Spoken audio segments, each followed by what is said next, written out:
bom e eterna é a sua misericórdia. Inicio aqui mais um Sol da Justiça ao meio-dia, sob o tema pentecostal. O Senhor Jesus salva, cura, batiza com o Espírito Santo e voltará. Hoje estamos no segundo dia debaixo dessa proposição e o tema específico de hoje é Jesus cura. E eu quero iniciar com uma oração. Altíssimo, a quem agradecemos e celebramos a bondade, a misericórdia e as riquezas da graça, que tem assim alcançado as nossas vidas e pode ainda mais se exprimir no nosso viver, por meio da fé estimulada pela boa palavra do Senhor em nosso viver. Assim nós oramos e nós agradecemos ao Senhor, no nome do Senhor Jesus Cristo. Deus é maravilhoso, né? Mandré está assistindo, e Mandré, busca que a irmã Eloá.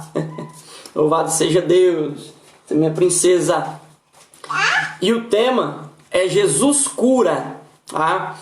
E eu quero fazer uma leitura, o versículo de hoje, em Mateus capítulo 8 e o versículo 16. E chegada, ela chorou, e chegada, trouxeram-lhe muitos endemoniados, e ele, com a sua palavra, expulsou deles os espíritos, e curou todos os que estavam enfermos. Louvado seja Deus. Eva Neres Ceruti, obrigado por esse carinho de estar conosco. Os irmãos que foram chegando, deem-nos a paz do Senhor, para que a gente possa cumprimentar cordialmente. Então nós vemos que tem sido criado um misticismo e todo um sistema de ritual em torno do poder que há no Senhor de curar o nosso corpo, a nossa alma e o nosso espírito. Muitos até têm feito barganha com esse poder de Deus em curar, em restaurar o corpo espiritual do ser humano. Mas nós estamos vendo aqui, nesse versículo, que apenas se leva ao Senhor. Não se leva dinheiro, não se leva riquezas, não se leva vaidades. Apenas se leva ao Senhor e Ele curou. Louvado seja o nome do nosso Deus. Então, desde já, eu quero pontuar aqui que as riquezas de Jesus não são obtidas por meio de barganha, não são obtidas por meio de moeda de troca. Em Atos dos Apóstolos, um camarada, um mágico, ele viu ali os discípulos curando, chegaram até ele e disseram assim: ei, por quanto vocês me vendem esse poder? O discípulo repreendeu na mesma da hora: o teu dinheiro seja contigo para com a tua maldição, e ainda chamou de filho do diabo. Repreendeu a pessoa, porque você está cuidando que o dom de Deus se adquire por meio de finanças, tá? Então nós pontuamos até por meio desse versículo que Jesus não aceita moeda de troca. A única coisa que ele aceita para realizar a sua obra de cura, de restauração na vida daquele e daquela que crê, é somente esta fé e fé na sua palavra. Porque olha como que Jesus curou aqui, ó. E ele, com a sua palavra, expulsou deles o espírito imundo. No texto anterior aqui em Mateus capítulo 8, versículo 5 até o versículo 13, narra a história do centurião que foi até o Senhor Jesus e disse: Senhor, eu peço que cure o meu servo, porque ele está cometido. Olha, irmão, a empatia está envolvida na oração de cura. E eu estou falando aqui não de teorias, mas de prática, porque pela honra e pela glória do Senhor, eu já tive o sabor dessa experiência e tenho, vez ou outra ainda, o sabor dessa experiência de orar por um enfermo e o Senhor restaurar, ou então o Senhor aliviar aquela dor. Louvado e engrandecido seja o Deus que dá esse poder, esse dom e essa capacidade a quem crê, tá? A empatia estava envolvida, o centurião, hierarquicamente superior, mas ele reconheceu o seu estado humano e o estado humano da pessoa que estava sofrendo. E Jesus falou, não, eu vou contigo lá na tua casa e vou curar. É lindo isso aqui, ó, do versículo de número 8. Ó. E o centurião respondendo disse, eu não sou digno de que entre debaixo do meu telhado. Porém, dá somente uma palavra, a tua palavra, e eu sei que o meu servo sarará. Porque eu também sou homem de autoridade, eu tenho pessoas debaixo da minha autoridade. E eu digo a este, vai, e ele vai, vem, e o outro vem. Jesus se maravilhou com aquela fé, falou, nem Israel eu vi tamanha fé. Louvado seja o Senhor. É isso que o Senhor espera de nós, que nós tenhamos mais fé, sabe aonde? É na palavra dele. Não é nesses movimentos neopentecostais, não é em líderes religiosos, mas na palavra do Senhor, que tem autoridade, que tem poder para realizar cura nas nossas vidas. Louvado seja o Senhor. Nós vemos aqui, eu vou pontuar uma coisa interessante, para curar o corpo humano, Deus em hora nenhuma precisava subir ao altar da cruz do Calvário. Porque no versículo 17, Mateus ele traz à memória a profecia de Isaías 53, versículo 4. Verdadeiramente ele tomou sobre si as nossas enfermidades e as nossas dores levou sobre si. E nós o reputamos como aflito, ferido de Deus e oprimido, mas ele foi traspassado pelas nossas transgressões. Ele foi moído por causa das nossas iniquidades. E o castigo que nos traz a paz estava sobre ele, e pelos seus ferimentos nós podemos ser sarados. Por que eu digo que para curar não precisava o Senhor subir ao altar da cruz do Calvário e se oferecer em sacrifício? Quando você vai em Números 21, por causa dos pecados e por causa da desobediência do povo e incredulidade, Deus permitiu que serpentes ardentes, uma praga, entrasse no meio do povo ali no deserto e afligisse eles e matasse a muitos. Aí Deus deu uma palavra para Moisés e diz, olha, faz uma serpente de bronze, ergue ela e de acordo com a minha palavra, ó, não é idolatria. O poder de cura não estava lá na serpente, estava na obediência. E aquele que olhar para a serpente como eu estou mandando, esse será curado e viverá. E acontecia que todo aquele que olhava para a serpente de bronze, de acordo com a palavra do Senhor, era curado. Louvado seja e engrandecido seja o nosso Deus. Então o que nós precisamos mais é estarmos mais envolvidos com essa palavra, porque ela tem poder para sarar o nosso corpo físico, orando e apresentando pela fé que há em Cristo Jesus, que é a razão e o poder de curar as nossas enfermidades. E aqui eu vou mais profundo. Curar o corpo físico não precisava Cristo ter subido ao altar da cruz do Calvário. Mas sabia que muitas enfermidades da vida humana não está alocada no corpo, mas está alocada, sabe aonde? É na alma, é doença da alma, é da parte imaterial do ser humano. Olha aqui, o que eles trouxeram para Jesus no versículo 16 de Mateus capítulo 8? Trouxeram-lhe muitos endemoniados, e ele com a sua palavra expulsou deles os espíritos e curou todos os que estavam enfermos, graças a Deus. E aqui eu quebro o misticismo. Ei, doença espiritual em crente que tem fé em Cristo Jesus e que obedece à palavra de Deus, isso não existe. Sabe onde é que isso existe? É quando nós damos brecha nas nossas vidas, sendo desobedientes à palavra de Deus. Aí sim, os espíritos têm poder de trabalhar contra a vida do crente. Mas quando nós vamos em Romanos capítulo 8, versículo 1, quando nós nos lançamos e nos entregamos a Cristo Jesus de forma completa, não é parcial. Eu entrego o meu casamento a Cristo Jesus, glória a Deus, mas eu não entrego a minha sexualidade a Cristo Jesus, né? Muito bonito. Aí você está com a tua família em Cristo Jesus, mas está adulterando lá fora, né? Está vendo coisas imorais, isso aí é brecha na vida. E o que acontece? Os espíritos malignos têm poder de trabalhar, eles encontram local para trabalhar. Mas Romanos 8:1, nenhuma condenação há para os que estão em Cristo Jesus, que não andam mais segundo a carne, mas segundo o Espírito. Porque a lei do Espírito de vida em Cristo Jesus me livrou da lei do pecado e da morte. Graças a Deus. Cristo Jesus é o centro. Nós precisamos parar de ouvir mais os homens e submeter toda a palavra dos homens ao crivo da palavra de Deus, para ver se o que eles estão falando está em conformidade com a plenária, a totalidade totalidade das Escrituras Sagradas, porque tem muitos homens que têm prendido e levado outros cativos, levado cativo o entendimento de muitos homens, sim, isolando versículos da Bíblia e fazendo afirmações e criando dogmas. Ei, não. O mínimo para se criar uma doutrina é 3 versículos das Escrituras apontando para aquela doutrina e validando ela. Louvado seja o nome do Senhor. E aqui nós temos a doutrina da cura do corpo. A cura do corpo é poder do Senhor. Ei, mas a cura da alma depende de mim e de você, nos lançando na fé, reconhecendo o quê? Que nós somos pessoas pecadoras e falhas e que nós precisamos cotidianamente do perdão que há em Cristo Jesus, para que assim o que acontece? Ele tome sobre si as nossas enfermidades e leve as nossas dores, graças a Deus. 1 Pedro, capítulo 2, versículo 24, corrobora: levando ele mesmo sobre o madeiro, para que, mortos para os pecados, pudéssemos viver para a justiça, e pelas suas feridas nós somos sarados.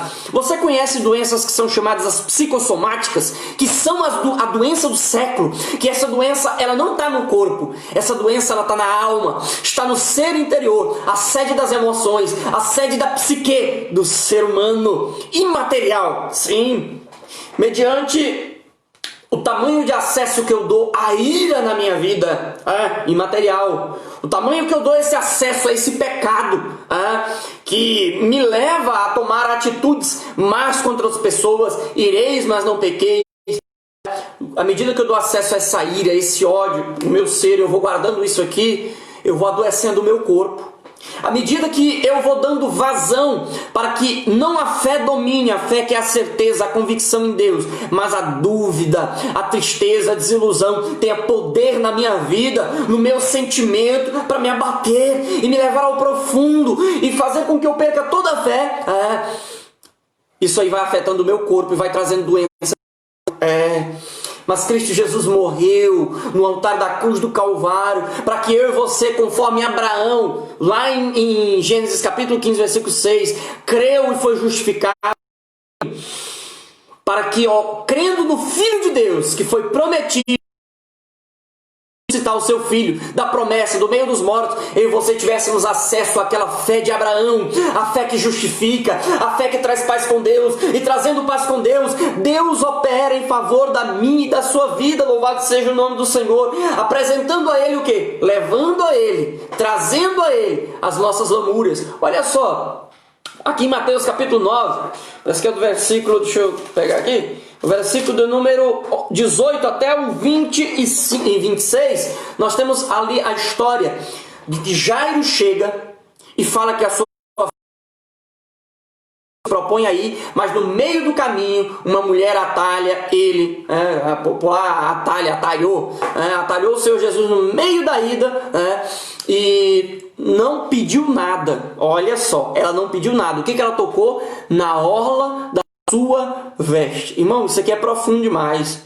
Sabe o que ela estava fazendo? Enquanto Jairo adorava, Jairo louvava, aquele que oferece sacrifício de louvor glorifica a Deus, sim. Mas olha quem teve a primazia, olha quem teve o primeiro lugar, quem tocou na orla da veste. Sabe o que isso significa? É profundo, irmão. Está lá em Números, capítulo número 15 e o versículo 39. Números 15 e 39.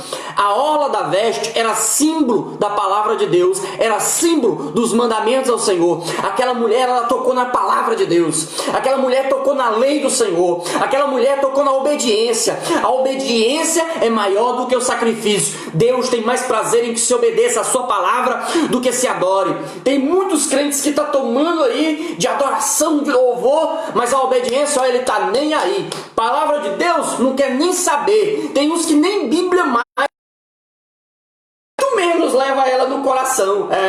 Não está mais se esforçando na meditação e na memorização das Escrituras Sagradas e a aplicação dessas no seu viver cotidiano.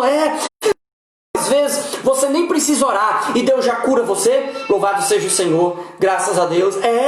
Na obediência Deus te cura, muitas vezes sem você nem pedir, nem orar. Sabia que Deus te livra de enfermidade só pela tua obediência? E eu estou aqui pautado na autoridade da palavra de Deus. Não é no achismo, não é na filosofia, é na verdadeira e pura teologia, que são os oráculos divinos. A palavra de Deus, o que ela diz. Sim, e aqui está apontando para mim, para você isso. E se você ver a história das Assembleias de Deus no Brasil, desde 1911, quando veio, nós vemos que é uma história marcada de curas. O círculo de oração nasceu. Uma irmã teve a sua filha que estava doente e ela chamou as irmãs para orar, e ela teve uma visão de Deus, que as orações subiam no céu e faziam um círculo perante o altar de Deus, e ali a filha daquela irmã foi curada. Parece que era Celina de Albuquerque, se eu não me engano. Uma história marcada de curas, de restauração. Mas quando você vê também lá em Marcos capítulo 16, parece que é o versículo 20, lá diz que os discípulos, depois de verem o Senhor sendo levado aos céus, eles foram com alegria pregando a palavra de Deus, e Deus cooperando com eles pelos sinais que seguiam. O propósito último e primaz também dos milagres, da cura divina, sabe o que é? É certificar e testificar que a palavra de Deus é verdadeira. Ei, meu irmão e minha irmã, é por meio da palavra de Deus que nós conhecemos ao Senhor e nos aproximamos dele. Quando você vai em Oséias capítulo 4, versículo 6, Deus diz assim: olha, porque o meu povo é destruído por falta de conhecimento. E como eles rejeitam o conhecimento, também eu rejeito a eles, para que eles não sejam para mim povo. Eita, Jesus amado! Se não se obedece à palavra, se não se observa a palavra, medita a palavra, Deus rejeita a pessoa. Misericórdia, meu irmão e minha irmã. Mas está aqui, abundante. Só aqui, eu tenho 2 Bíblias de estudo aqui, Irmão, a palavra de Deus está abundante. No celular você encontra aplicativos com Bíblia Sagrada, aplicativos com comentários bíblicos. No YouTube você encontra pregações. Inclusive eu tenho um canal no YouTube, é Suficiência das Escrituras, cujo intuito é só meditar na palavra de Deus, nos estudos da palavra de Deus, devocionais. Louvado seja o Senhor, está abundante. Vamos aproveitar, vamos acolher, porque Deus tem o intento e o propósito de que pela sua palavra Ele venha realizar sinais e prodígios. Irmãos, quantas vezes aqui com minha filha, às vezes com febre de noite, não tem como levar ao médico, às vezes o remédio a gente tinha esquecido de comprar. Sabe qual foi o remédio? Qual foi a cura? Foi a oração, a fé na palavra de Deus, e Deus restaurou muitas vezes. Deus repreendeu a febre, repreendeu o mal-estar, a moleza. Quantas vezes na minha vida, irmão, dor de Deus terrível, eu orei e o Senhor me livrou dessa dor de dente. Estava aqui minha esposa. Irmão, Deus é maravilhoso, Deus tem poder sim para curar, mas eu e você precisamos ter uma fé verdadeira, sabe? Não é uma fé misturada, não é uma fé duvidosa, mas é uma fé que está pautada na palavra de Deus, e está pautada na palavra de Deus de forma que é verdadeira. Eu estava estudando hoje Inácio de Antioquia, do século II depois de Cristo, um dos pais da igreja primitiva. Ele disse o seguinte, ele diz: olha, Cristo Jesus é a perfeita cura da alma e do corpo mortal do ser humano, porque nele está lá a mortalidade humana, mas está a vida eterna do eterno Deus. Maravilha, glória a Deus. É isto que Deus quer enriquecer as nossas vidas. Tem muitos aí que estão preocupados em fazer jejum e oração para enriquecer, mas não estão preocupados em jejuar e orar para ter poder de Deus na sua vida. Vamos orar para ter poder de Deus na nossa vida, para que possamos, como Daniel Berg, uma vinha inflamados, trouxeram a mensagem pentecostal em 1911. Jesus salva, Jesus cura, batiza com o Espírito Santo. Nós possamos chegar com autoridade, com poder de Deus nas nossas vidas. E eu quero orar em favor da minha e da sua vida, baseado na autoridade da palavra de Deus. Eterno e bendito Senhor é a quem agradecemos. Eu agradeço pela vida dele e dela que esteve presente aqui conosco, ouviu essa mensagem, que está presente e ainda vai, meu Deus, participar assistindo essa live posteriormente. Que o Senhor abençoe-nos, use de misericórdia, que o Senhor repreenda todo espírito de incredulidade para longe das nossas vidas, esse espírito humano de incredulidade, e venha substituir pela presença inefável do Espírito Santo. O Senhor confirmou em Lucas: pedi, dá-se-vos a buscar, acharei, batei, abri-se-vos-á, porque porventura aquele que pedir o Espírito Santo, o Pai Celestial dará. Assim encha-nos do Espírito Santo, com poder, com autoridade, para repreender os espíritos das trevas e demônios, e também, meu Deus, para orar em favor dos enfermos, e eles serem libertados, aliviados e curados, bem como também fortificados para perseverar, além dos males que são presentes dessa vida, e triunfarem com fé, como inúmeros servos e servas do Senhor. Assim nós agradecemos por essa bondade, por essa palavra maravilhosa, tudo em nome do nosso Senhor Jesus Cristo. Amém. Deus continue coroando as nossas vidas de êxito e vitória. Igor Souza, obrigado por participar. Irmã Cilda Silva, Deus continue nos abençoando com essa graça e poder, no nome do Senhor Jesus Cristo.